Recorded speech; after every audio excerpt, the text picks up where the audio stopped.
देवतुल्यायु माँ शक्ति। आज श्रद्धा चंद्र हमारा क्रमांक 1136, दिन बुधवार, तारीख 29 जनवरी 2025। और आज हमारे बीच में आदरणीय PM सक्सेना साहब, जो retired deputy commissioner commercial tax हैं, हमारे जूम के सबसे सीनियर वक्ता। और आज आपका जो विषय है वो है महर्षि अरविंद के दर्शन में प्रेम तत्व। इससे पूर्व महर्षि अरविंद पर कई वक्तव्य लिए हैं। आप ज्यादा समझ लेते हो, आदरणीय PM सक्सेना साहब से निवेदन करते हैं कि आज का उद्बोधन जारी करें। आदरणीय PM। सभी को नमस्कार। जैसा कि शर्मा जी ने बताया, आज का चर्चा का विषय है महर्षि अरविंद के दर्शन में प्रेम तत्व। मानव सभ्यता के उषा काल से मनुष्य अपने मन में दो अभिप्साएं सजोए हुए हैं। पहली है अमृत की चाह और दूसरी है विशुद्ध आनंद की खोज। अमृत की अभिप्सा का संबंध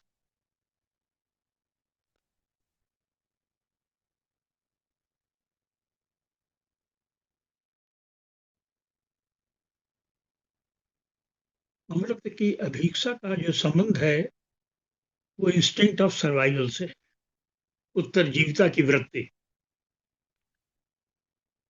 जिसके अंतर्गत वो मृत्यु के कारकों से आजीवन संघर्ष कर। ये संघर्ष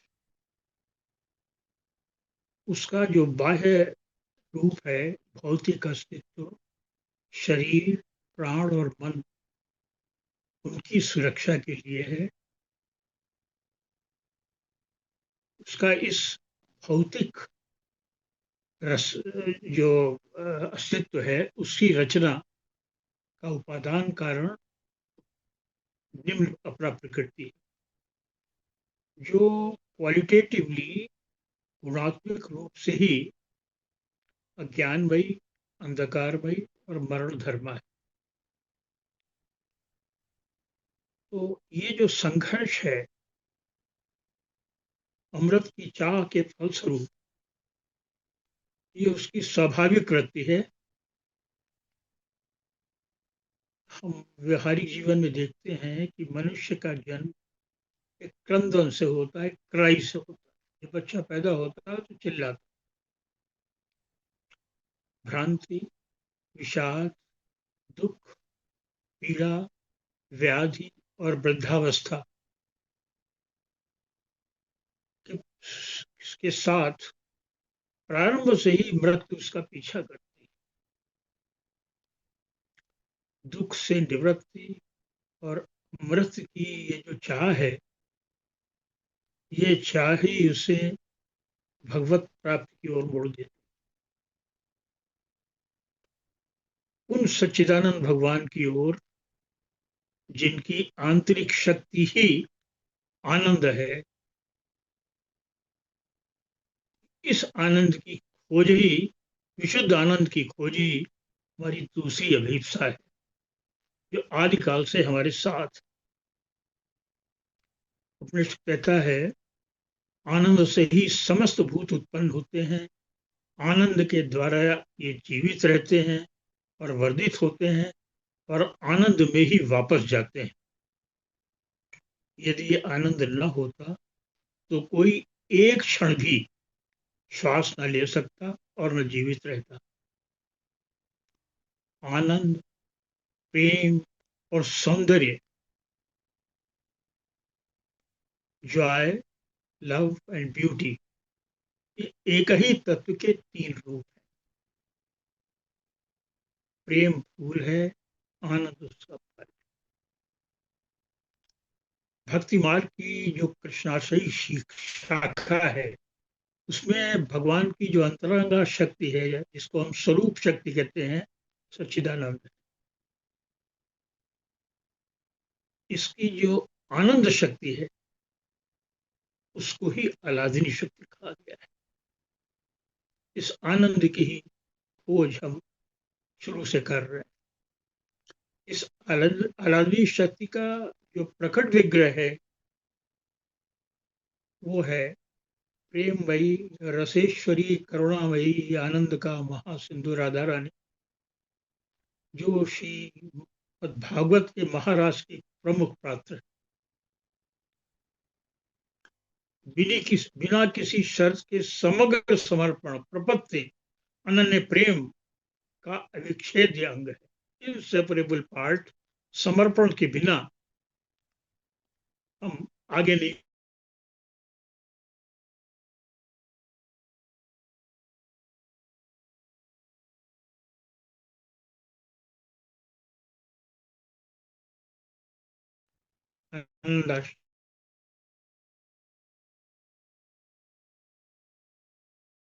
सुंदर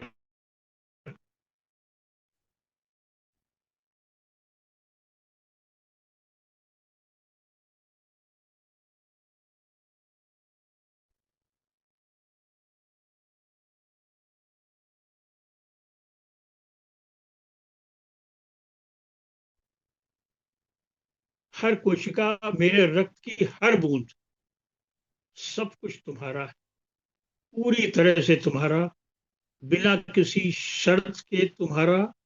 तुम मेरे जीवन या मेरी मृत्यु, मेरी खुशी या मेरे दुख, मेरी खुशी या मेरे दर्द का फैसला कर सकते हो। तुम मेरे साथ जो भी करोगे, जो भी तुम्हारे माध्यम से मेरे पास आएगा, वो मुझे दिव्य आनंद की ओर ले जाएगा। समर्पण की ये पराकाष्ठा है, जहाँ शरीर का एक एक कोशाणु, रक्त की एक एक बूंद भगवान को समर्पित। प्रेम एक प्रार्थना की वस्तु है। शेरविन कहते हैं, प्रेम ही प्रारंभ है, प्रेम ही अंत है, और संपूर्ण लक्ष्य भी प्रेम ही है। भागवत प्रेम का एक ही अंग है, शरणागति।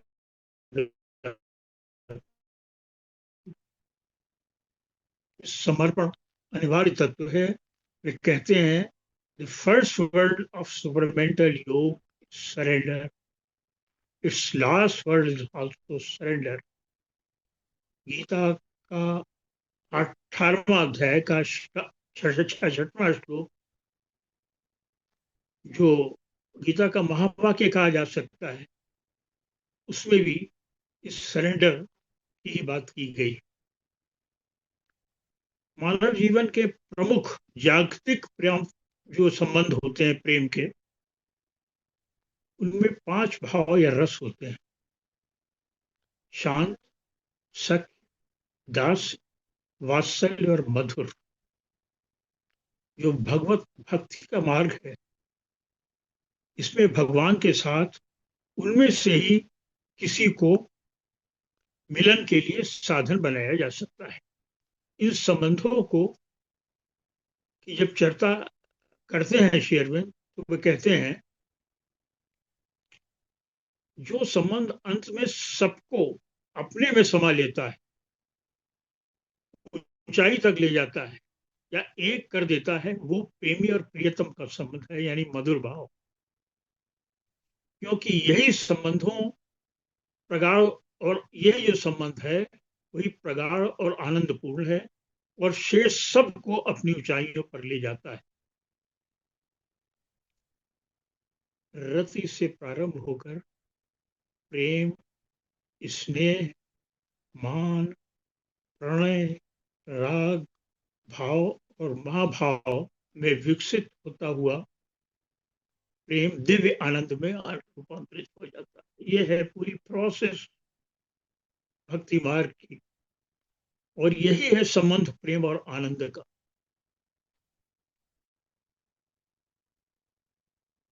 हम जिस सांसारिक जीवन में जी रहे हैं,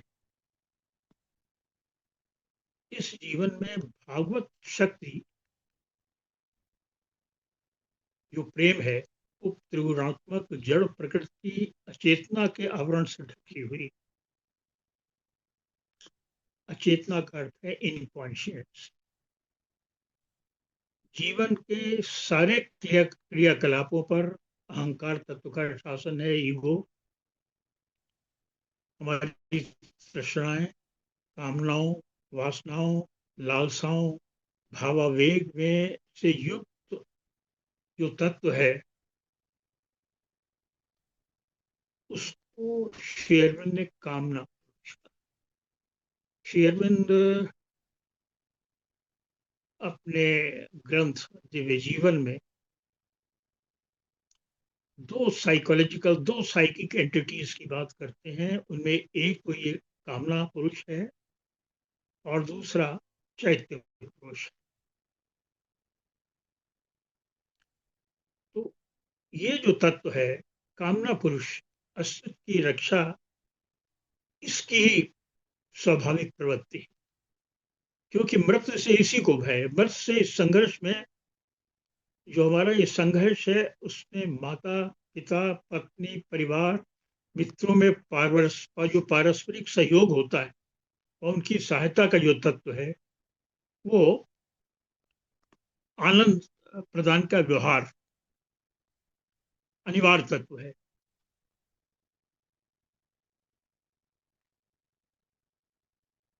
इसके बिना हमें अपनी रक्षा करना बहुत कठिन हो जाता है।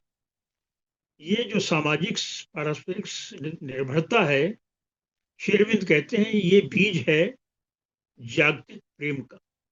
इससे ही जागतिक प्रेम तत्व पल्लवित और पुष्पित होता है।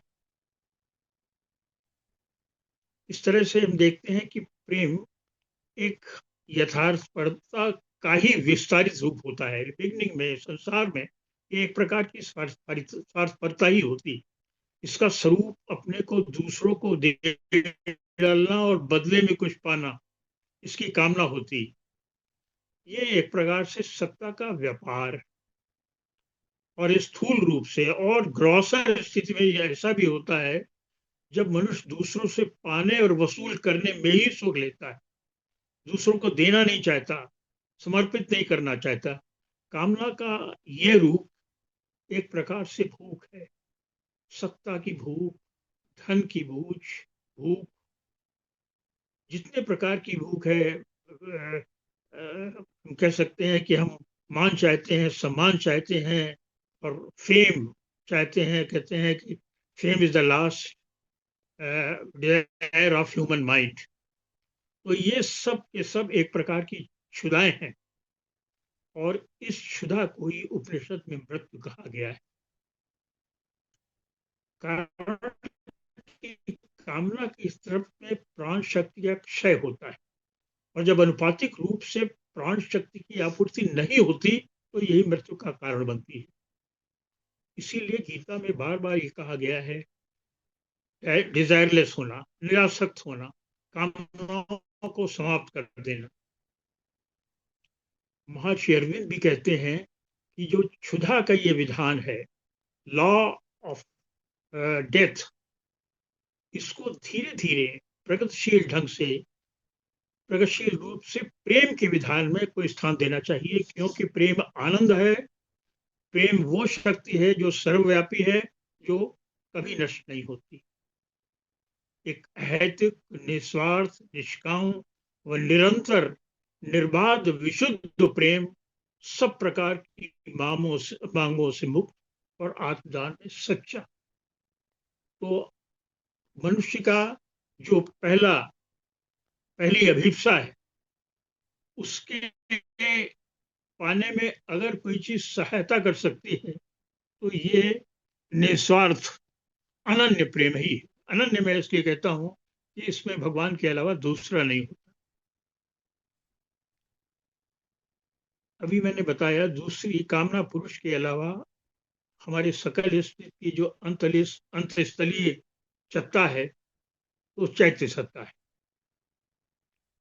ये चैत्य सत्ता प्रकाश, प्रेम और हर्ष की शुद्ध शक्ति है। ये हमारी सत्ता का सार तत्व है, एसेंस है। और ये जो हमारा कामना पुरुष है बाहरी, ये उसके पीछे रहती है। ये हमारे अंदर सच्चिदानंद भगवान का एक स्फुल्लिंग है, स्पार्क। ये सदैव दीप्तिमान लौ है इसे नष्ट नहीं किया जा सकता। मृत्यु, क्षय या विकार इसे छू नहीं सकते। इस धरा पर हमारे अस्तित्व में प्रेम तत्व की इस छिपी हुई उपस्थिति के सत्य को अहंकार के आवरण से मुक्त करके जीवन की बागडोर इसे सौंपना श्री अरविंद के योग का प्रथम चरण है। जैसा कि हमने देखा कि मृत्यु क्षुधा है और श्री अरविंद कहते हैं क्षुधा का जो विधान है उसको प्रेम के विधान से रिप्लेस करना है, व्यवस्थित करना है। ये तभी संभव है जब हम अपने इस चैत्य सत्ता को धीरे धीरे ऊपर ले आए। ये चैत्य सत्ता प्रारंभ हुई थी तब जबकि जीव अस्तित्व में आया था और धीरे धीरे ये चैत्य सत्ता का विकास होता गया और ये चैत्य सत्ता ही आज हमें मानव के रूप में ले आई।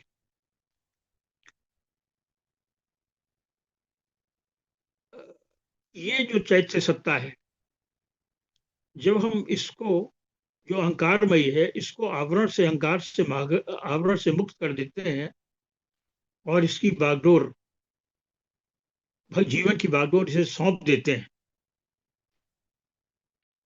तो इसके जागरण से सृष्टि में सभी निम्न प्रकृति के प्रेम भगवान के प्रति प्रेम में रूपांतरित हो जाता है। हमारा सामान्य जीवन का प्रेम, जागतिक प्रेम, मानवीय प्रेम, ये रूपांतरित होकर भगवान के प्रति प्रेम में बदल जाता है।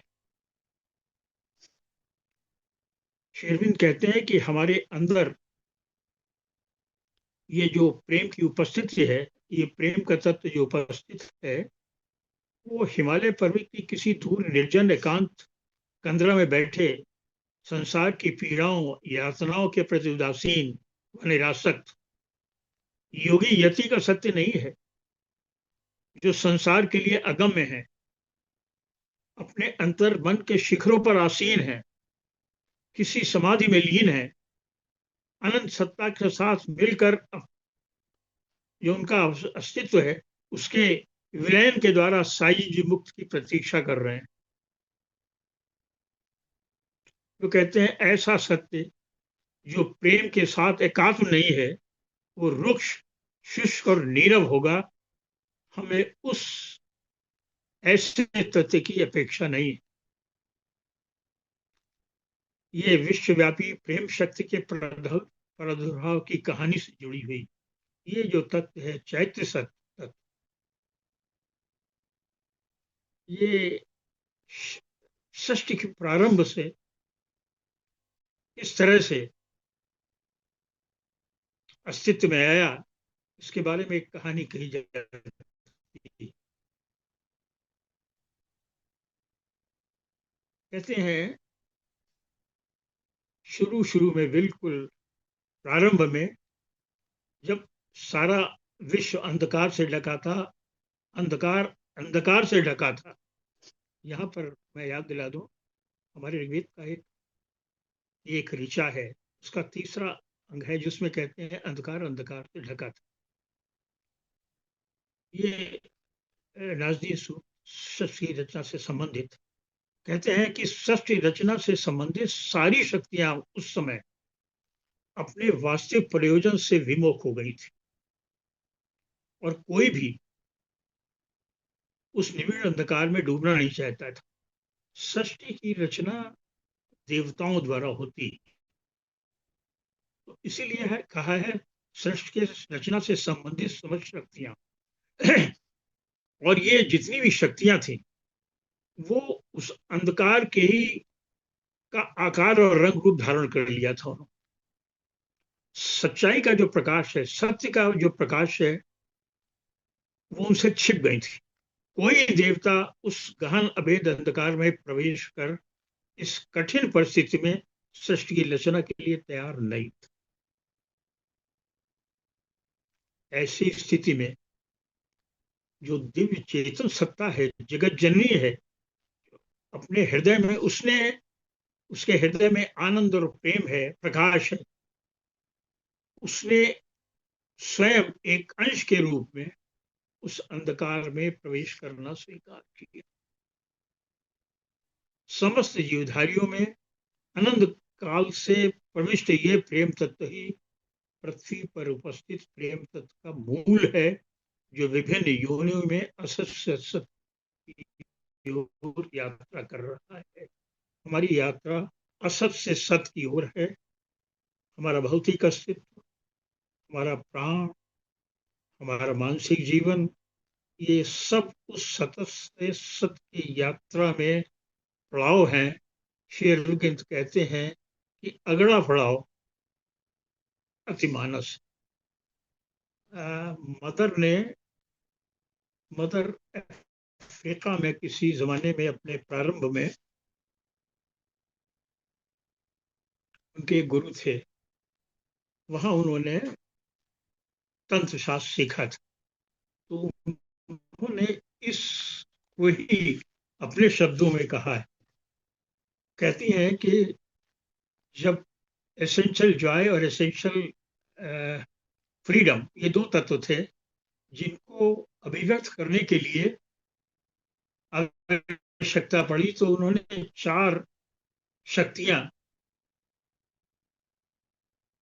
शक्तियों का प्रादुर्भाव हुआ उससे। पहली शक्ति थी कॉन्शियसनेस एंड लाइट, चेतना और प्रकाश। दूसरी शक्ति थी लाइफ, जीवन। तीसरी शक्ति थी ब्लिस एंड लव, आनंद और प्रेम। और तीसरी शक्ति थी ट्रुथ, सच्चाई, सत्य। क्योंकि ये चारों शक्तियां बहुत ही स्ट्रांग थी और इनको रचना करना था, ये स्वतंत्र भी थी। ये अपना सोर्स भूल गई, अपना स्रोत भूल गई जहां से ये आई थी। और इसका फल ये हुआ कि चेतना निश्चेतना में बदल गई, लाइट प्रकाश अंधकार में बदल गया, लाइफ जीवन मृत्यु में बदल गया, ब्लिस और लव आनंद और प्रेम सफरिंग और हेट्रेड में बदल गया, और सत्य फाल्सूड में बदल गया। उस स्थिति में परमा शक्ति परम भगवान से ने ये कहा, जगज्जननी मां से तुम मैटर सीधे प्रवेश कर जाओ, उस अपना एक अंश भेज दो। तो मां ने अपने प्रेम का एक अंश का प्रवेश करा दिया, मैटर। और ये प्रेम है अपरा अंधकारमयी प्रणधर्मा शक्तियों से, ये उनके विरुद्ध निरंतर संघर्ष कर रहा है। और यही मानव अभिप्सा है, यही जीव है जो निरंतर क्योंकि उसमें वही तत्व है, उसका जो स्वभाव है वही भागवत स्वभाव ही है। ये तत्व ही अपना स्वरूप ढूंढ रहा है निरंतर, जब से ये सृष्टि प्रारंभ हुई है। और यही उसकी अभिप्सा है, यही इसके आनंद की खोज है। श्री अरविंद ने अपने ग्रंथ सावित्री में इस तत्व को सत्यवान का रूप दिया है। सत्यवान का जो पात्र है वो उस सत्य का प्रतीक है, और सावित्री जो जगत जननी मां है वो प्रेम का प्रतीक है, और डेथ वो यम का प्रतीक है।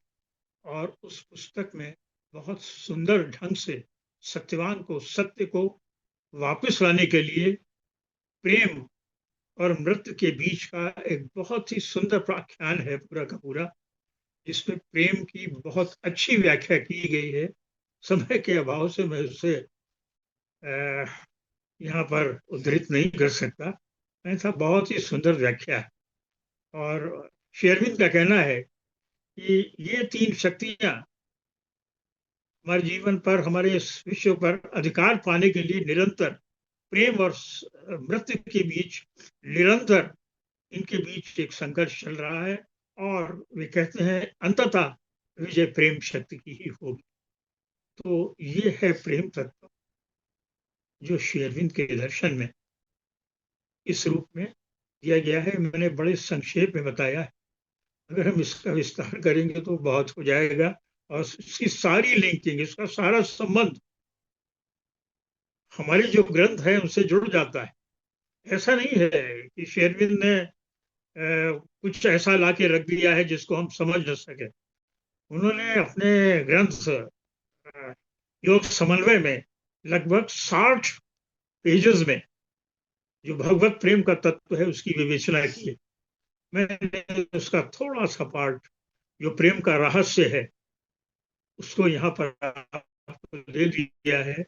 विस्तार पर अगर दें तो बहुत बहुत समय लगेगा। इन शब्दों के साथ मैं माँ आनंदमयी, चैतन्यमयी, सत्यमयी की आराधना करते हुए, उनको नमन करते हुए अपनी वाणी को विराम देता हूँ। नमस्कार। बहुत बहुत धन्यवाद आदरणीय प्रेम सक्सेना साहब। आज आपने अपना उद्बोधन समय से पूर्व समाप्त किया, और हो सकता है किसी में गागर में सागर हो। फिर बाद में दो शब्द हमारे अम्बेश श्रीवास्तव बोलेंगे। किसी को कोई प्रश्न बनता है तो आदरणीय पीएम सक्सेना साहब से पूछ सकते हैं।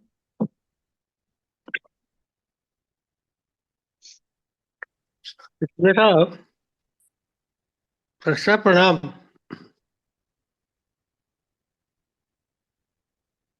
सक्सेना सब दिखाई दे रहे हैं? हाँ हाँ, बिल्कुल बिल्कुल। बताइए। हम्म, अच्छा, बिल्कुल। ठीक ठीक। ये बड़ा आनंद में रहा, लेकिन जब आपने वो प्रकाश, ये अंधकार को अंधकार ने ढक लिया और शक्तियां, वो चार शक्तियां आई, ये काल्पनिक कितना है? ये मतलब ये किसी ने देखा तो नहीं है और ना किसी के विचार में आया, तो ये काल्पनिक है। एक कथाकार किसी तरह भी एक कल्पना करके एक लिखा जा सकता है। तो इनकी अनुभूति किसको हुई, कैसे हुई, कहाँ हुई, ये इसको कहाँ तक आप ले जा खींचना चाहते हैं? ये छोटा सा प्रश्न मेरे मन में आया। आपका प्रश्न और इसका अनुभव की बात है, अनुभव तो आपका प्रश्न इसको बहुत बोलना बड़ा मुश्किल है। और दूसरा, आपका वो बहुत प्रेम और भक्ति, अब इसको एक ही मिला दिया जाए। अब जैसे कृष्ण ने भी गीता में कहा, अनन्य भक्ति में मुझे संपूर्ण समर्पण, बिना शर्त समर्पण। अब वो समर्पण, उस समर्पण में क्या है? मतलब क्या कर्म भी है या कुछ भी नहीं है? तो क्या समर्पण में ही क्या सब कुछ ये कल्याण हो जाता है? ये एक तो कोई एक, ये बात ना समझिए कि मैं इसके विरुद्ध हूँ। मैं तो प्रेम का साधक हूँ, और इसी इसी इन्होंने भक्ति का आनंद में झूमता हूँ। लेकिन ये प्रश्न, ये बेसिक प्रश्न रहता है, ये इसके बारे में बताइए और आपका अनुभव बताइए जरा। भी अगर आप इस प्रेम को या इस भक्ति को अनुभव करते हैं, आप ये, इन्होंने भी बताया, कालिदास ने भी बताया प्रेम के बारे में, भक्त के बारे में, बहुत से कथाकारों ने इस प्रेम के बारे में बताया। कालिदास का प्रेम और अरविंद जी का प्रेम, ये इसमें थोड़ी सी अगर आप तुलना कर दें, या आप तुलना ना से इनको एक जगह मिला सकते हो, तो जरा मिलाने का प्रयत्न करिए। आपका पहला प्रश्न है कि सृष्टि के प्रारंभ की जो बात की गई है उसको कोई देखने वाला, कोई उसका ऑब्जर्वर नहीं। हाँ। आपका कथन बिल्कुल सही है, लेकिन आप ये बताएं कि आपके अपने जो घर का शजरा है उसके अब से 10 पीढ़ी के पहले के व्यक्ति को आप केवल विश्वास के आधार पर मानते हैं, उसको आपने देखा नहीं। एक बिंदु। दूसरी बात यह है, वेदों के बारे में दो प्रकार के मत। एक मत तो ये कहता है कि वेद पुरुषों ने बनाए हैं, ये लिखे हुए हैं। और दूसरा श्रुति ये है, कहता है कि वो भगवान ने सीधे सीधे, वो उसका इल्हाम हुआ, उसका रेवोल्यूशन हुआ, और वो रेवोल्यूशन इंट्यूशन से, जो हमारी संबोधि शक्ति है, उसमें हुआ। और वो सारे के सारे तत्व, भगवान को किसी ने देखा नहीं उस समय। आप यही कहना चाहते हैं ना? अभी भी नहीं देखा किसी ने। सारा का सारा विवरण, जितना भी हमारा साहित्य है, हमारे वेद हैं, और वेद से लेके आज तक भगवान कृष्ण तक, क्या हमने आपने देखा है? नहीं, यही तो आप मैं ये भी कह रहा बताइए हूँ। कि आप उस पर विश्वास करते हैं। राम को आपने देखा नहीं है, कृष्ण को आपने देखा नहीं है, लेकिन अवतारवाद का पूरा दर्शन है जो भक्ति से जुड़ा हुआ। आप कहते हैं प्रेम के साधक हैं आप बताइए प्रेम की ये साधना वहां वहां किसके कोई प्रति लॉजिक है? नहीं चलता, वहां कोई लॉजिक नहीं है, मानता हूँ, कोई लॉजिक नहीं है। बस तो आप यूं समझ लीजिए कि इसको ऐसे ही स्वीकार कर लीजिए। कुछ चीजों के प्रमाण ऐसे प्रमाण नहीं हो सकते जिसको आप देख लें। प्रमाण तीन तरह के प्रमाण होते हैं। इवन एटम भी आपने नहीं देखा है। अमेरिका में जो कुछ हो रहा है वो भी आपने नहीं देखा है। शायद आप चले गए हो या गई हो, मुझे पता नहीं है, लेकिन अमेरिका विश्वास करते हैं। इसलिए दो शक्तियां हैं, एक विश्वास की शक्ति है और एक रीजन, तर्क की शक्ति है। और ये शक्तियां एक हृदय से संबंध रखती है और एक मस्तिष्क से संबंध रखती है। मस्तिष्क मीन्स रैशनल माइंड, वो माइंड जो तर्क करता है, वो माइंड जो एनालाइज करता है, वो माइंड जो सिंथेसाइज करता है। श्री अरविंद कहते हैं कि ये माइंड पूर्ण प्रकाश नहीं है। पूर्ण प्रकाश का कुछ छना हुआ हिस्सा आपके अंदर आ गया है, इससे आप पूर्ण सत्य को जान नहीं सकते। इन सारी चीजों को आप इसका कोई प्रमाण नहीं दे सकते। आपके अंदर, मैं एक सिंपल बात कहता हूं, आपके अंदर प्रेम की भावना, आप सन्निहित है, आपको पत्नी के प्रति प्रेम होता है, भाई के प्रति प्रेम होता है, कहां से आया बताइए आप? विश्वास ये सीधी सीधी अनुभूति है। नहीं, देखो, जैसे माँ का बेटे से है, गाय का अब बछड़े से है, और प्रेम तक अपनी प्रेमिका से है। तो ये मत कहिए कि ये सिर्फ इंद्रियों से ही उपजा है। ये पीढ़ियों से क्या, ये जब से ये जीव शक्ति प्रारंभ हुई है, ये तब से चला आ रहा है। ऐसी हमारी मान्यता है। मान्यता इसलिए कि आज से करोड़ों वर्ष पूर्व जब समय प्रारंभ हुआ था, ब्रह्मा के 100 वर्ष में से 14 जो अब तक के 7 बीते हैं, उनको किसी ने देखा नहीं है। लोग कहते हैं तब प्रारंभ हुआ होगा। साइंस ये कहती है कि 15 अरब साल पहले ये सृष्टि प्रारंभ हुई है। एक 1 लाख या वर्ष पूर्व करीब मानव आया है, और जो जीवन प्रारंभ हुआ है वो 3-4 लाख साल पहले आया। ये कोई चीजें आपने देखी नहीं है, लेकिन आप इस सब में विश्वास करते हैं, और विश्वास करना पड़ेगा अगर आपको इस संसार में अपना जीवन बिताना है। इसलिए पहला प्रश्न आपका कि आप इन तथ्यों पर प्रश्न नहीं कर सकते। इन तथ्यों को आपको वैसा प्रश्न एज नहीं इट कर इज सकते, स्वीकार करना होगा। प्रश्न नहीं कर सकते बात। नहीं। जानते हुए भी मैंने ये प्रश्न किया है आपसे, ताकि यही आपसे सुनूं कि इस पे प्रश्न नहीं कर सकते, बस सीधी आप बात। विवेक नाजी सूख पढ़िए। हाँ हाँ, सही है। पढ़ाया नहीं पढ़ाया आपने? नहीं पढ़ा, नहीं पढ़ा, नहीं। मैंने पढ़ा है, मुझे उसकी 7 ऋचाओं पर अच्छा चर्चा की हुई है, हमारे राधे राधे पर। अच्छा हमारे अच्छा अम्बेश जी बैठे हुए हैं, इनसे मेरी बड़ी विस्तृत चर्चा हुई उसके बारे में। अच्छा अच्छा अच्छा। उसका पहला सूत्र है, न सत था न असत था। यस, लोग एग्जैक्टली। कहते हैं तुम्हारा जीरो था, नहीं, ऐसा नहीं है। वो था उसके अंदर जो अव्यक्त था। अव्यक्त। क्वालिटी नहीं थी, कोई द्वंद्व नहीं था। उसके बाद अगली अगली ऋचा है, वो स्वधया। ये स्वधया बिना वायु के सांस ले रहा था। सांस लेने की प्रक्रिया ये जीवधारियों की प्रक्रिया है, लेकिन उसमें लिखी हुई। तो सांस एक्चुअली वो सांस नहीं है जिसको कि आप उस सांस को समझें। हर ये तो चीज का एक कला का, ये तो एक काल्पनिक है। उन्होंने अपने अपने आप वो इसको कैसे भाव व्यक्त किया है, वो तो किस मैं तरह इसे का। कल्पना नहीं कहूंगा। मैं इसे कल्पना इसलिए नहीं कहूंगा कि ये हमारी भारतीय सभ्यता का, हमारे भारतीय धर्म का, अध्यात्म का आधार है। और इससे अगर आप अलग हो जाते हैं तो फिर भारतीय अलग तो नहीं हो सकते, वो तो अलग हो जाते अलग हैं। हो नहीं सकते, अलग तो नहीं हो सकते। इसलिए आपका पहला प्रश्न मेरे विचार से उसका उत्तर मैंने दे दिया है। दूसरा प्रश्न है आपका प्रेम के संबंध। अरे कालिदास वर्सेस ये वाला प्रेम, कालिदास का। हाँ, मैं मेघदूत मैंने का ले लीजिए, मेघदूत का ले लीजिए। मैंने इसमें थोड़ा सा संकेत दिया है अपना जो उद्बोधन है इसमें संकेत दिया है।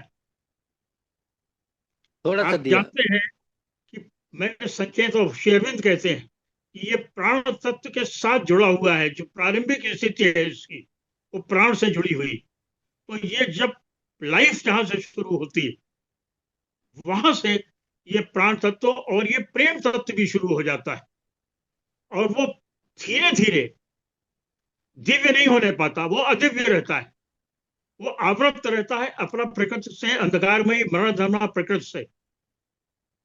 लेकिन क्या ये जो आत्मा है ये भी तो लेकिन प्राणी है। वो तत्व, ये प्रेम तत्व तो आप सीधे अनुभव करते हैं। ये अनुभव है और कुछ है ही नहीं। कुछ नहीं। आप बताइए, आपका, आपको अपने बच्चे के प्रति प्रेम है कि नहीं? अनुभव आपको है, अपनी माँ के प्रति प्रेम है कि नहीं? अनुभव है और कुछ नहीं है। अनुभव तो ये आंतरिक अनुभव है। ये अनुभव, ये अनुभव भाव पर डिपेंड करता है, भाव पर आधारित है। ये अनुभव इसको आप अनुभव तभी तर्क ये से, अनुभव तभी है जब ये 5 तत्वों से बना हुआ शरीर है। नहीं ऐसा नहीं। उसके उसके बाद तो पर आपको भी आप नहीं ये पता, बताइए, मुझे भी नहीं पांच पता। तत्वों से आपका अस्तित्व पांच तत्वों से सीमित शरीर तक नहीं है। जिस शेरविंद ने बड़ा स्पष्ट रहा है एक लाइन, और सब जानते हैं, हमारा अस्तित्व इसके साथ समाप्त नहीं होता। एक, मैंने मृत्यु पर एक जीवन और मृत्यु पर एक संबोधन दिया था। वो हाँ जी। अभी तक यूट्यूब पर आया नहीं। अच्छा। मैंने ये बताया था कि मृत्यु और जीवन के बीच क्या संबंध है। मृत्यु को, अच्छा। श्री अरविंद का कहना है कि जो मृत्यु है वो केवल एक पड़ाव है। जिस तरह से सूर्य, अंधेरा और सूर्य, ये अंधेरा जो है, जिसको कि डेथ कहा गया है, वास्तव में इसका अस्तित्व नहीं है। जिस तरह से हमारी पृथ्वी के चारों तरफ, हमारी पृथ्वी सूर्य के चारों तरफ इवॉल्व करती है और अपनी एक्सिस पर भी इवॉल्व करती है, तो प्रकाश का जो अभाव है वो अंधकार है। नहीं, लेकिन एक बात यहाँ एकदम प्रश्न करता हूँ। ये सब सब ग्रंथों, सब पुराणों में, सब उपनिषदों में लिखा है ये मानव शरीर ही है जिसमें होते हुए आप प्रभु के वहां तक ब्रह्म तक पहुंच सकते हो। इसका मतलब ये शरीर, अगर शरीर, ये मानव शरीर नहीं मिलता हाँ, तो हम ब्रह्म आप तक नहीं ठीक कह पहुंच रहे सकते। हैं। आप ठीक कह रहे हैं। इस शरीर के द्वारा हम कर्म कर सकते हैं जिससे भगवत तब प्राप्ति हो सकती है। और उसी इसीलिए से नहीं कह रहे, इसी मनुष्य जीवन में ही हो सकती हाँ, है। बिल्कुल सही कह रहे हैं। लेकिन इसके माने ये नहीं है कि आपका अस्तित्व समाप्त हो जाता है। आप जानते नहीं, होंगे, वो तो स्थूल आत्मा तो शरीर अमर और है, कारण वो तो शरीर भी है। ये जीव तो है, ये वास्तविक स्वरूप तो जीव है, आत्मा है। वास्तविक रूप तो आत्मा है। हाँ, बिल्कुल सही। और आपका जन्म और पुनर्जन्म बार बार होता इसीलिए है कि आपका अंतिम लक्ष्य है भगवत प्राप्ति। वो अंतिम लक्ष्य इसलिए है कि आनंद तत्व आपके अंदर है। वो आनंद तत्व प्रयास कर रहा है एक एक जीवन में, एक एक स्टेप से गुजरते हुए भगवान की प्राप्ति की आकांक्षा कर रहा है। अगर आपके अंदर वो आनंद तत्व न होता, आपको आकांक्षा ही नहीं होती भगवत प्राप्ति की। लेकिन श्री कृष्ण ने कहा है कि करोड़ों लाखों में भी एक बिरला ही होता है जो जो करता है। इसका हाँ, मतलब पूरे विश्व में, पूरे संसार में बिरले ही हैं, 2 4 5, ये सारी, इसीलिए ये सृष्टि चली जा रही है, चली जा रही है, चली जा रही है। बिरला, उसने बोला बिरला है। लाखों करोड़ों में भी एक बिरला है, कोई होता है जो वहां तक पहुंच सकता है। हाँ, लेकिन पहुंचा है।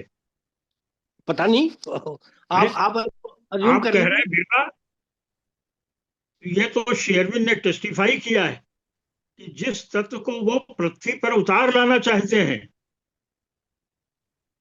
आप जानते हैं पांच कोश, हाँ जी, पंचकोश, हाँ। अन्नमय, प्राणमय, मनोमय। हाँ जी, और बिल्कुल। उसका अगला कौन सा है? विज्ञान में, आनंद में। विज्ञानमय। आनंद में। वो विज्ञानमय तत्व अभी धरती पर नहीं उतरा है। उस विज्ञानमय तत्व को उतारने के लिए शेरविंद और मदर की साधना थी। उनका कहना यह है कि अब वो स्थिति आ गई है। मनुष्य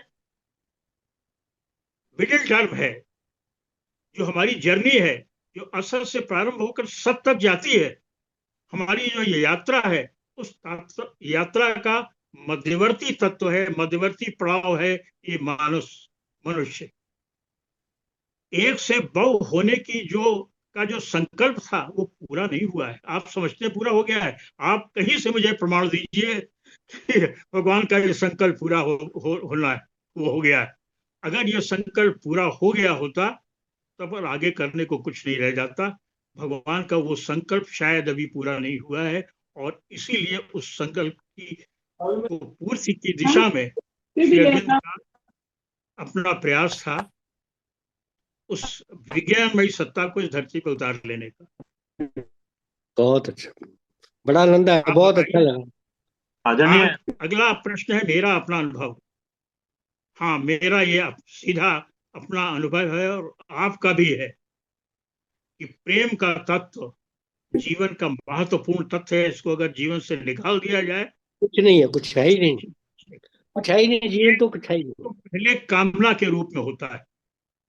अहंकार, ये जो हमारा मन प्राण शरीर का तत्व है, जो अपराप्रत से ढका हुआ है, उसमें कामना के रूप में होता है। लेकिन उस अहंकार के तत्व को जब आप मिटा देते हैं, तब आप उस दिव्य प्रेम की देहरी पर कदम रखते हैं। और इसको कबीर ने भी कहा है, सब ने कहा है, एक स्वर से कहा है। ये आपके बोलते बोलते ही मैं वहीं पहुंच गया हूँ, बिल्कुल सब सब आनंदमय अवस्था आ जाती है। वहां कुछ कोई कामना नहीं है, कोई कुछ नहीं है। चलिए, आनंद का तत्व आप है क्या? अभी आप जीव जो है आवृत है अपराध शक्ति से, वो आनंद को ढूंढ रहा है कहाँ? संबंधों में, सत्ता की प्राप्ति में, उसमें नहीं है। और नाम और फेम के लिए। जब तक उसे अलग हो जाओ तभी मिलेगा वो। जब उस अपरा प्रकृति के आवरण से 7 आवरणों का विच्छेदन करने के बाद उस तभी तत्व मिलेगा। पहुंच जाएगा तो उसको अनंत तत्व मिल जाएगा। आप तो बिल्कुल। साधक हैं, भले आप निवृत्ति मार्ग के साधक हो, मैं उसके बारे में डिस्कशन नहीं करूंगा। भले आप अवतारवाद को न मानते हो, डिस्कशन नहीं करूंगा। हालांकि श्री अरविंद ये कहते हैं, do not reject form. Negativity की ओर क्यों और जाना, मेरी समझ से किसी को निकारना नहीं है, निकारना नहीं है, बिल्कुल सही कह रहे हो। नकारना नहीं है फॉर्म। क्यों? आपका अस्तित्व, आप अपने को कैसे पहचान रहे हैं? इस शरीर से ही पहचान रहे हैं। आप देखिए, अगर ये शरीर ना हो तो आप अपने को नहीं पहचान रहे होंगे। आपका यही संसार में जो पूरा अस्तित्व है वो आपके शरीर से है। जगत जागतिक अस्तित्व। वही तो मैंने शुरू आप वहीं से शुरू किया तो था। फिर आप ये कैसे कह सकते हैं निवृत्ति मार्गी की तरह से कि हम ले, अस्तित्व को नकारते हैं? लेकिन वो आनंद शरीर क्या अनुभव त्यागने से ही मिलता है, अदरवाइज नहीं। अगर आप पांचों इंद्रियों पर रहोगे, तो फिर जड़ के अंदर रह के आप वो फिर नहीं, को नहीं पा वही, सकते। मैं अब इस वक्त कोट नहीं कर सकता। सावित्री वगैरह में, सावित्री को जब सत्यवान को पा लिया उसने उसने तो उसने कहा, मैं मानसी पृथ्वी पर रहने वाली आपकी पत्नी ही रहूंगी। उसने उस तत्व को पा लिया था। उसने मृत्यु से संघर्ष करके मृत्यु को समाप्त कर दिया था। लेकिन उसने ये कहा था कि उसके बाद मैं इसी पृथ्वी की का तत्व और मनुष्य ही रहूंगी। तो श्री अरविंद का लक्ष्य यही है कि इसी इसी ये शरीर जो मानव शरीर है, इसके, अब मैं ज्यादा डिस्कशन नहीं कर रहा हूं। ऐसा नहीं है। उन्होंने ये कहा है कि हमारा जब बॉडी का, जब दिव्य सत्ता हमारे अंदर उतरेगी, तो जिस तरह से मानसिक सत्ता के लिए हमारा शरीर पशुओं से भिन्न है, उसी तरह से हमारे कोषाणुओं में म्यूटेशन होगा। और इस म्यूटेशन के फलस्वरूप हमारी जो इंद्रियां हैं, जैसे हमारा लिवर है, हमारे देवत्व बन लंग्स है, जाएंगे, हो सकता है कि जरूरत ना पड़े, हो सकता है हमको भूख ना लगे, लेकिन डिवाइन बन जाएंगे, वो डिवाइन भी डिवाइन स्टेट में विभिन्न, आ जाएंगे, डिवाइन वो स्टेट में भिन्न आ जाएंगे, शरीर हो, वो भिन्न डिवाइन शरीर हो। डिवाइन स्टेट में आ जाएंगे। मदन ने यहां तक कहा है कि भगवान शंकर का अस्तित्व है, और वो इस धरती पर ऐसे दिव्य शरीर में ही अवतरित हों। आप बताइए। मैं चलिए, तो केवल विश्वास ही कर सकता हूँ, बहुत और बहुत आप बहुत भी आनंद विश्वास आया। ही कर सकते हैं और कुछ नहीं कर नहीं सकते। नहीं, बहुत बिल्कुल बिल्कुल लॉजिकल, बहुत अच्छा। आदरणीय शिक्षण साहब, अभी जो चर्चा काफी प्रेम पे चल रही है, प्यार पे चल रही है, तो ये जो शब्द हैं प्रेम, प्यार, लगाव, स्नेह, तो क्या ये मान के चला जाए प्रेम प्राकृतिक है, बाकी सब में कोई कंडीशनल है? क्या चीज फिर से कहिए? मेरा प्रेम। ये कहना था, अभी जो चर्चा चल रही है हमारी प्रेम और प्यार पे, जैसे प्रेम हो गया, प्यार हो गया, लगाव हो गया, स्नेह हो गया, तो प्रेम को क्या मानकर चलें वो प्राकृतिक है? वो प्राकृतिक है। मैं बाकी दो सब हिस्सों तो में मेरे बांटा ख्याल है से प्रेम। कंडीशनल हो गया ना, लगाव भी एक तो कंडीशनल अपरा हो गया। प्रकृति का प्रेम है और एक सात्विक प्रेम। प्रेम एक ही है। प्रेम एक ही है। लेकिन जिस तरह से सच्चिदानंद इस पृथ्वी, इस जगत के पीछे मौजूद है, सच्चिदानंद का, सच्चिदानंद वो, अधो जगत में भी है, ऊर्ज जगत में भी है। सच्चिदानंद जब ऊर्ज जगत में है, वो सच्चिदानंद एक यूनाइटेड कॉन्शियसनेस है, यूनिटी है उसमें। लेकिन जब वो विभाजित होती है, तब ये मन प्राण शरीर की सत्ता आती है, और वही सत, सत जो होता है वो सत हो जाता है, मैटर हो जाता है, भांति हो जाता है। और जो कॉन्शियसनेस है, चेतना है, वो नॉलेज, कॉग्निटिव कॉग्निटिव फैक्टर हो जाता है। और जो आनंद तत्व है वो प्रियता हो जाता है। तो सत्य जो एग्जिस्टेंस है हमारी, वो सत इति सत्यम, वो। और जो कॉग्निजिबिलिटी है, वो चित शक्ति है। जो आनंद तत्व है, वो प्रियता में बदल जाता है। तो ये जो अधो जगत है, वो ऊर्ज जगत का रिफ्रैक्शन है, उसका ही विकृत रूप। तो इसलिए इसी तरह से प्रेम भी एक है। एक प्रेम जो आनंद का रूप है, जहां से वो निसृत होता है इस जगत में आने के लिए, और वो इस जगत में जब आता है, वही कामना बन जाता है। तो जब कामनाओं से मुक्ति मिलती है, तो हम उस प्रेम के ड्योढ़ी पर पहुंच जाते हैं। बहुत सुंदर। तो प्रेम का तत्व शाश्वत तत्व है, वो भागवत तत्व, बहुत। और वो हमारे जीवन का पार्ट एंड पार्सल है। वो हमारे जीवन को धारण करता है। इसको निकाल दीजिए अगर, तो आनंद से, वो आनंद तत्व जो कि हमारा उपनिषद कहता है कि आनंद से ही हम पैदा होते हैं, आनंद में रहते हैं और आनंद में ही जाते हैं, और प्रेम ही आनंद है। अगर प्रेम तत्व को आपने निकाल दिया आनंद तत्व का, तो सृष्टि का विनाश हो जाए। बहुत सुंदर, आदरणीय अम्बेश श्रीवास्तव साहब। हाँ।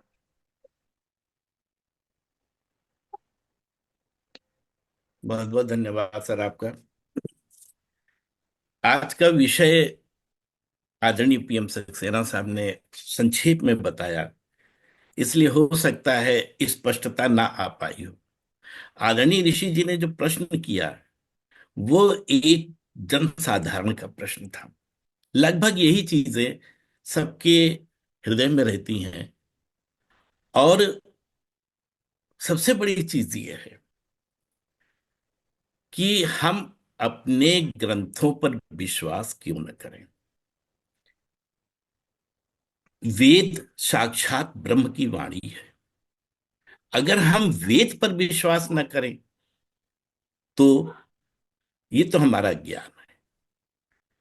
वेद के अलावा हमने जो बताया था कि वेद विनिर्मित ग्रंथ माने जाते हैं। इसके बाद आते हैं स्मृत ग्रंथ। स्मृत ग्रंथ उनके द्वारा रचित हैं जो ब्रह्म तो नहीं है, लेकिन ब्रह्म के समान है। अब आप इसमें पूछ सकते हैं कि ब्रह्म के समान का क्या अर्थ है। जानत तुम्हें तुम्हें हो जाए, सोई जानो जेहि देव जनाई, और जानत तुम्हें तुम्हें हो जाए।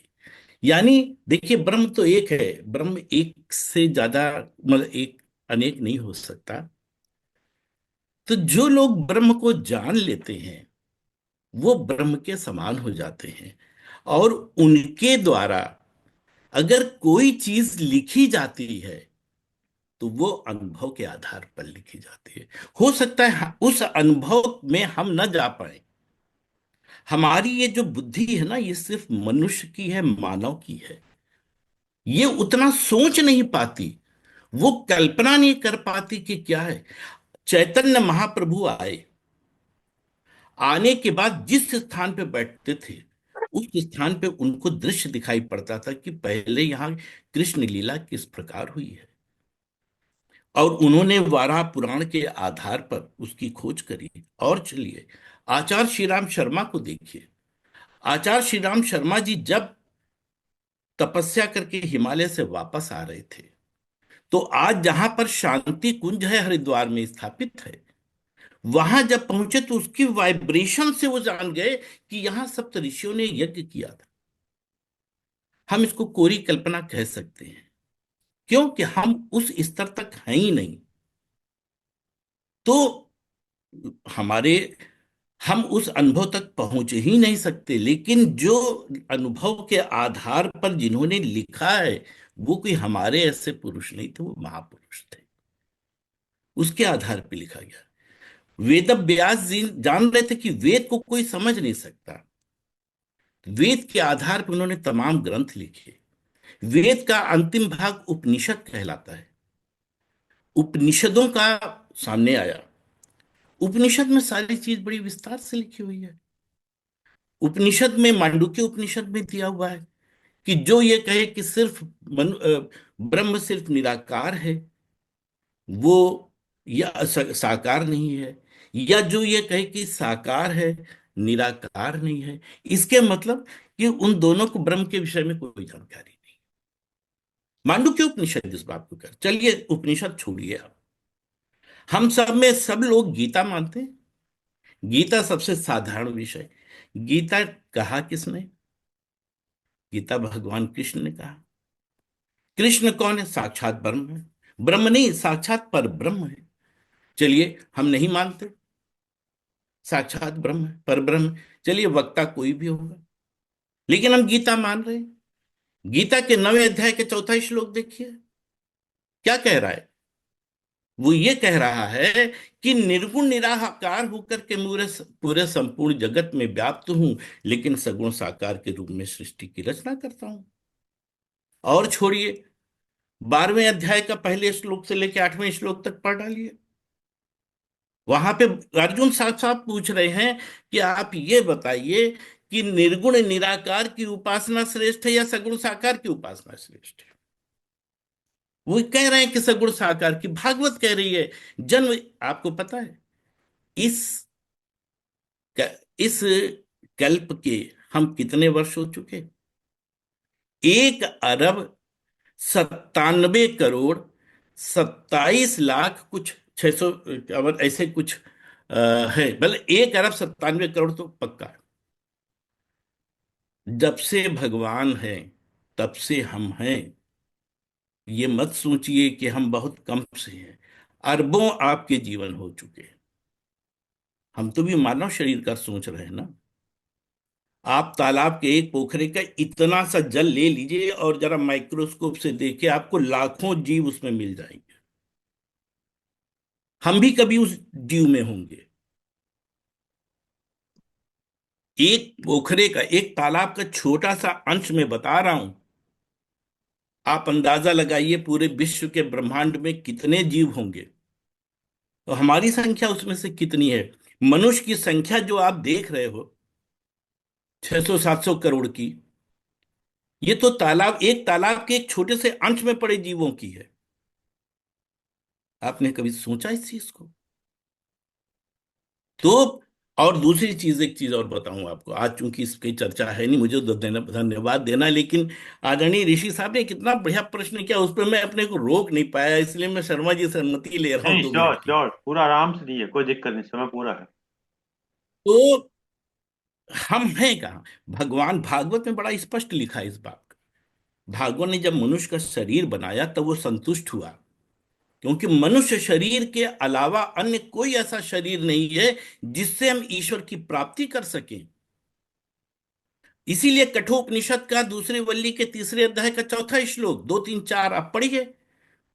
उसमें साफ साफ लिखा हुआ है कि अगर हमने मनुष्य योनि में भगवान को नहीं पाया तो हमें फिर 84 लाख योनियों में भटकना पड़ेगा। ये शरीर सिर्फ पंच तत्वों का बना हुआ है, जिनको हम पंच महाभूत कहते हैं।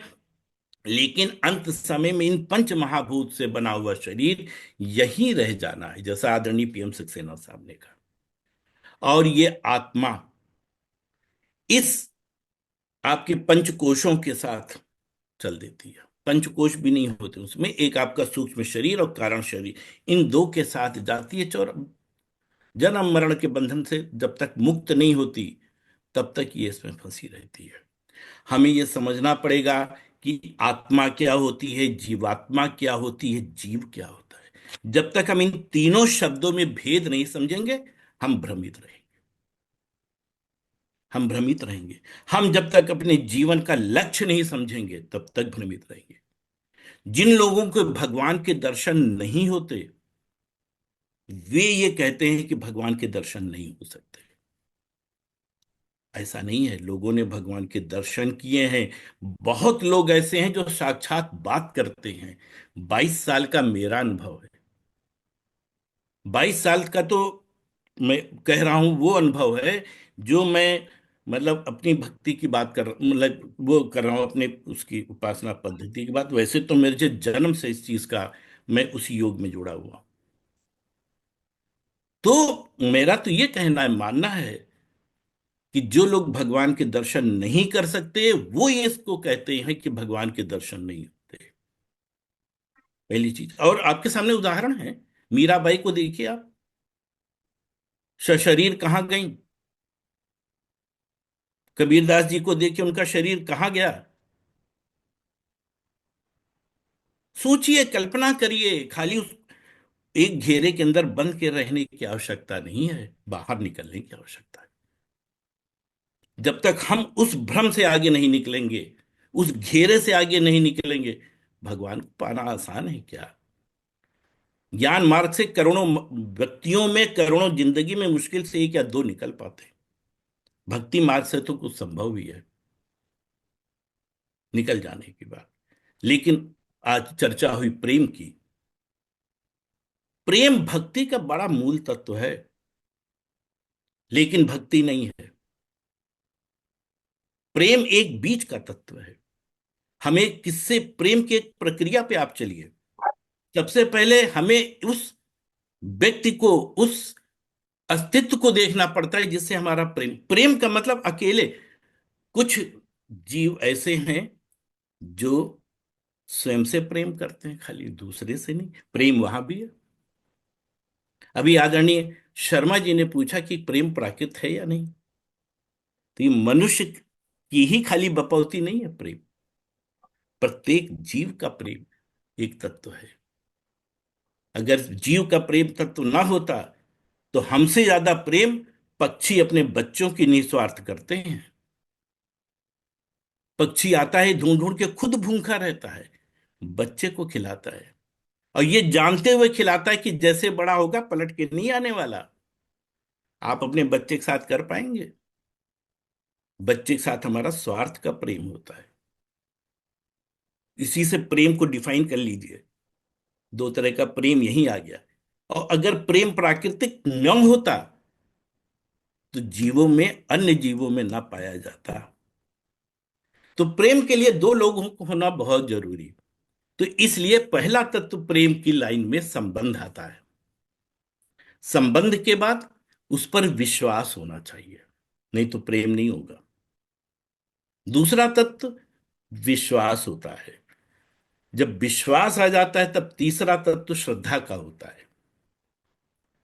श्रद्धा के बाद प्रेम आता है, चौथा तत्व। समर्पण, समर्पण। नहीं, समर्पण नहीं। अभी प्रेम आप बहुतों से करते हैं, अपने पड़ोसी से भी करते हैं, समर्पित तो नहीं होते। प्रेम आता है, समर्पण में मन और बुद्धि की आसक्ति हो जाती है।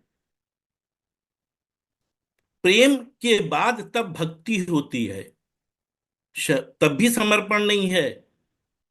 प्रेम की पराकाष्ठा भक्ति कहलाती है, जब भक्ति की डिफिनीशन होती है। प्रेम की पराकाष्ठा भक्ति होती है,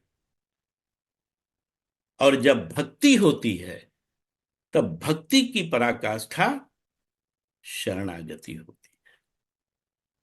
आप गीता तो पढ़ ही रहे हैं। गीता को देखिए, 18वें अध्याय के 66वें श्लोक में तो उन्होंने सूत्र दे दिया है इस बात का। क्योंकि हम जो भक्ति है ना, भक्ति दो प्रकार से होती है। एक होती है कर्मेंद्रियों के और ज्ञानेंद्रियों के द्वारा, जिसको भगवान स्वीकार नहीं करते। और दूसरी होती है मन से, इसको भगवान स्वीकार करते हैं।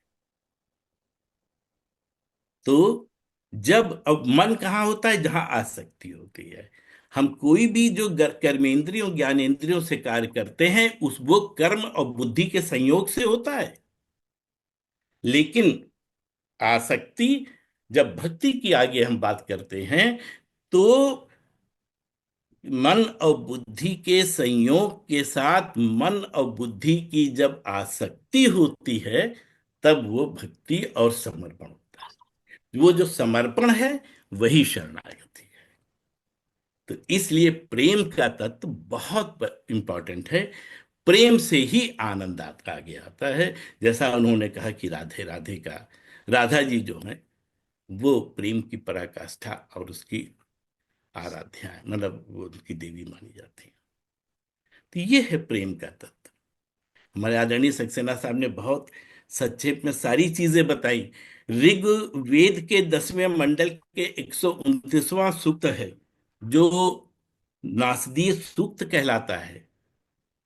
उसमें सृष्टि की रचना को उन्होंने बताया, जैसा आपने कहा कि सत्य क्या है, असत्य क्या है। उस आधार पे आपने प्रेम तत्व को बहुत अच्छे तरीके से डिफाइन किया। हम आपका बहुत आभार व्यक्त करते हैं, क्योंकि आदरणीय सक्सेना साहब अरविंद आश्रम से जुड़े हुए रहे। अरविंद मंदिर योग न्यास लखनऊ के आप वो भी संचालकों में से रहे। जो श्री अरविंद संदेश आती है, आप उसके संपादक रहे। और हमारे लिए तो बहुत ही सम्मानित, आदरणीय और पूजनीय है, क्योंकि राधे राधे ग्रुप में आपका आशीर्वाद निरंतर हमको मिल रहा है, मार्गदर्शन आपका मिलता रहता है। ईश्वर, हमारी तो ईश्वर से ही प्रार्थना है कि आप हमेशा इसी प्रकार से हम लोगों का मार्गदर्शन करते रहें। आदरणीय पीएम सक्सेना साहब को तो मैं व्यक्तिगत रूप से भी बहुत ही, हमारे तो, मैं तो गुरु जैसा ही उनको मानता हूँ। और इसलिए आपके आज के इस जो आपका संबोधन था, बड़ा सार गर्भित था। और चूंकि आपका अरविंद महर्षि अरविंद जी के आधार पे होता है, तो थोड़ा इसका स्तर ऊपर रहता है, उसके लिए दिमाग जरा ज्यादा लगाना पड़ता है। लेकिन बहुत सारगर्भित होता है, बहुत सुंदर होता है। तो मैं बहुत बहुत धन्यवाद देता हूँ आदरणीय पीएम सक्सेना साहब को। इसके साथ सदैव जो हमारे धन्यवाद के पात्र हैं आदरणीय शर्मा जी, जिनके वजह से हम सब इस प्रकार से बैठ करके चर्चा कर पा रहे हैं। और इसी के साथ मैं धन्यवाद देना चाहूंगा आप सबका भी। अगर इंटरेस्ट ना होता, अगर भगवत कृपा ना होती, तो शायद एक अच्छे आध्यात्मिक सत्संग में हम आप एक साथ बैठ के बात न कर रहे हो। तो निश्चित रूप से आप लोग ईश्वर के विशेष रूप से कृपा पात्र हैं, और जिसके लिए आप लोगों को भी बहुत बहुत हमारा नमन है। और सादर नमन के साथ आप लोगों का अभिवादन और धन्यवाद। आदरणीय अम्बेश श्रीवास्तव साहब, धन्यवाद। आपकी बातों बातों में निकला कि अगर व्यक्ति को अपनी कोई ग्रंथि को दूर करनी है तो ग्रंथ का अध्ययन करना ही पड़ेगा। मैंने कि ऑप्शनल नहीं है, मैंडेटरी हो गया है सर ये तो। ये आपने जैसे सुबह आपका एक श्लोक था ना, तो सर सुबह आपका जो सदविचार आता है, इसी प्रकार आपने एक विचार बहुत बढ़िया रखा है। हम्म, एक मैं आप लोगों को बात बताऊं, हम्म, ग्रंथि को दूर करना क्यों आवश्यक है। हम्म, उदाहरण दे रहा हूं आपको। अगर आप नाव से जा रहे हो और नाव को खूंटे में बांध दें, आप रात भर खेते रहिए उसको, हम्म, क्या नाव आगे बढ़ेगी? हम्म, नाव आगे नहीं बढ़ सकती। हम लोग की मानसिकता भी यही है। मैं अपनी बात जरूर करता हूं इस बारे में। हम लोग अपने को किसी एक चीज से बांध लेते हैं और उसी के इर्द गिर्द घूमते रहते हैं। तो अगर हमने बांध के उसके इर्द गिर्द घूमना शुरू कर दिया, तो आप बताइए हम आगे कैसे बढ़ेंगे। अगर आप कार चला रहे हैं, अगर आप पीछे देखेंगे, कार कैसे आगे बढ़ेगी? या बढ़ेगी भी तो आप कहीं भिड़ा देंगे, एक्सीडेंट हो जाएगा, दुर्घटना को प्राप्त होंगे।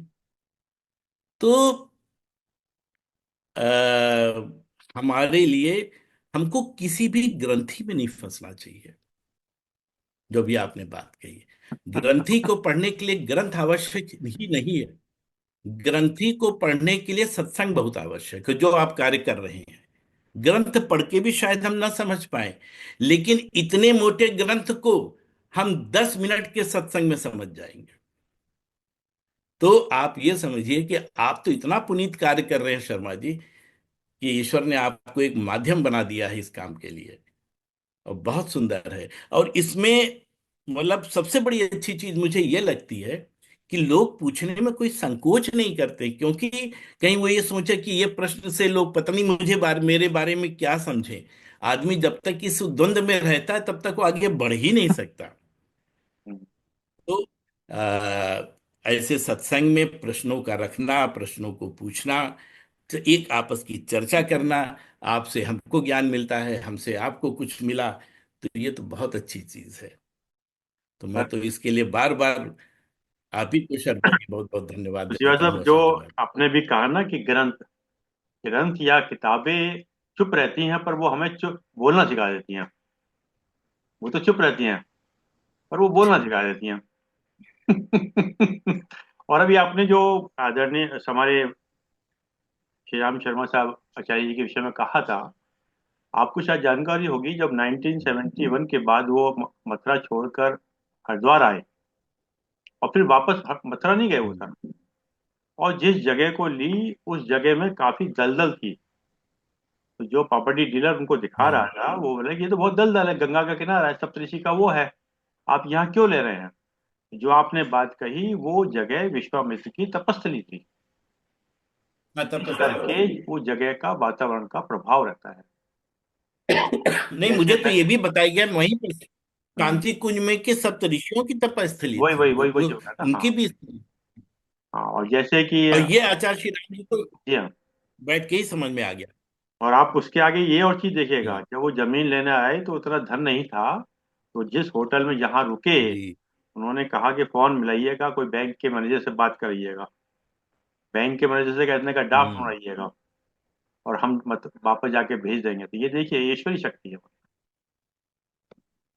चलिए जी। ना, बहुत जी। बहुत बहुत ये नहीं, बात निकलेगी तो महापुरुषों की बात को हम लोग समझेंगे। बात जी जी निकलेगी जी, तो बहुत टाइम हो एक्चुअली गया ये जो है जी। ईश्वरी का जो है ना, ये सब अनुभव की चीजें हैं। इसको हम शब्दों में व्यक्त नहीं कर सकते, और जैसे जैसे जिसका अनुभव होगा उस हिसाब से वो व्यक्ति निकाल लेता है अपना। चलिए साहब, बहुत बहुत धन्यवाद आदरणीय मिश्र साहब, बहुत बहुत धन्यवाद आदरणीय प्रेम सक्सेना साहब, आपने समय निकाल समय दिया। हम आपके आभारी हैं, और जूम के लोगों का विशेष रूप से धन्यवाद कि आपने समय निकाल समय दिया। और जैसे कि एक विचार के साथ और 3 बार ओम के साथ अपनी बात समाप्त करते हैं। आज का विचार छोटा नहीं है, थोड़ा सा बड़ा है। एक एक लाइन को थोड़ा सुनिएगा, धैर्य सुनिएगा, और उसमें एक एक लाइन को समझने का प्रयास कीजिए। अब मैं भी समझने का प्रयास करता हूँ। निर्भीकता निर्भीकता से सत्य के पक्ष में खड़े रहना ही स्वाभिमान है। निर्भीकता के से सत्य के पक्ष में खड़े रहना ही स्वाभिमान है। स्वाभिमान का अर्थ अपनी बात पर अड़े रहना नहीं। स्वाभिमान का जी। अर्थ अपनी बात पर अड़े रहना नहीं है, अपितु सदैव सत्य के साथ ही खड़े रहना है। सही बात। अपितु सदैव सत्य के साथ बहुत ही खड़े बढ़िया रहना सर। है। दूसरों को नीचा दिखाकर अपनी बात को सही सिद्ध करने का प्रयास करना किसी स्वाभिमानी का लक्षण नहीं हो सकता। सत्य बच्चे। दूसरों को नीचा दिखाकर अपनी बात को सही सिद्ध करने का प्रयास करना किसी स्वाभिमानी का लक्षण नहीं हो सकता, अपितु दूसरों की बात को यथा योग्य सम्मान देते हुए किसी भी दबाव में ना आकर सत्य पर अडिग रहना ही स्वाभिमान है। बहुत बढ़िया सर, बहुत बहुत बढ़िया। सुंदर, बहुत सुंदर, बहुत सुंदर। अपितु दूसरों की बात को यथा योग्य अत्यंत। सम्मान देते हुए किसी भी दबाव में ना आकर सत्य पर अडिग रहना ही स्वाभिमान है। स्वाभिमान सत्य की रक्षा हेतु स्वयं ही कष्टों का वर्ण लेकर लेता है। स्वाभिमानी सत्य की रक्षा हेतु स्वयं ही कष्टों का वर्ण कर लेता है, और कभी भी दूसरों को कष्ट नहीं देता है। जी। मैं सही। जो कह रहा हूं वही सत्य है, यह अभिमानी का लक्षण है। जी। मैं जो कह रहा हूं यह अभिमानी का लक्षण है, और जो सत्य होगा उसे मैं स्वीकार कर लूंगा, ये स्वाभिमानी का लक्षण है। जो सत्य बहुत होगा उसे मैं स्वीकार कर लूंगा, ये स्वाभिमानी का लक्षण है। आइए 3 बार उनका उच्चारण करते हैं। ओम।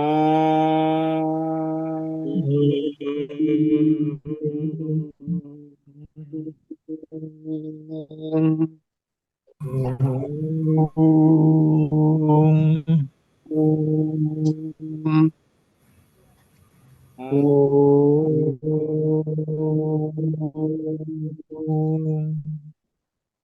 शांति शांति शांति। सभी प्रणाम सर, सभी प्रणाम।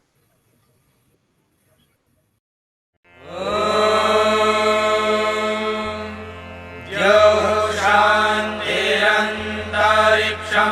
शान्तिः पृथिवी शान्तिरापः शान्तिरोषधयः